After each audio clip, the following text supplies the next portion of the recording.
Алматы облысы ел халқының ең тығыз қоныстанған өңірлерінің бірі болып табылады және индустриялық аграрлық маманданымы бар. Облыстың Қытаймен және Қырғыз Республикасымен ортақ шекарасы бар. Алматы облысында минералдық шикізат ресурстарының барлық дерлік түрі бар. Олардың ішіндегі ең маңыздысы түсті металдар болып табылады. Облыста өңдеу өнеркәсібі басым жағдайға ие. Өңдеу өнеркәсібімен қатар өңір экономикасының негізін ауыл шаруашылығы құрайды. Облыс іс жүзінде Алматы қаласының азық-түлік белдеуі болып табылады.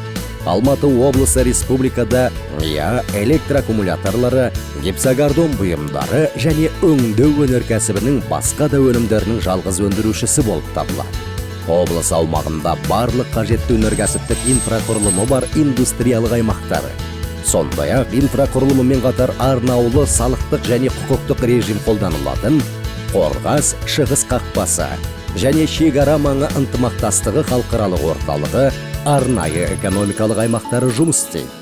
Алматы облысы шекара маңындағы сауданың дамыған инфрақұрылымы бар маңызды көліктік логистикалық торап болып табылады.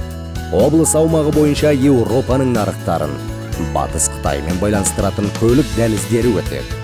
Алматы облысына инвестиция салудың 5 себебі: көліктік логистикалық және индустриялық инфрақұрылымы дамыған, түсті металдардың бай кен орнына ие, экономикалық және әлеуметтік тұрғыдан тұрақты, шекара маңындағы ауқымды нарықтарға қол жетімді, инвестицияларды қолдау және қорғау жүйесі.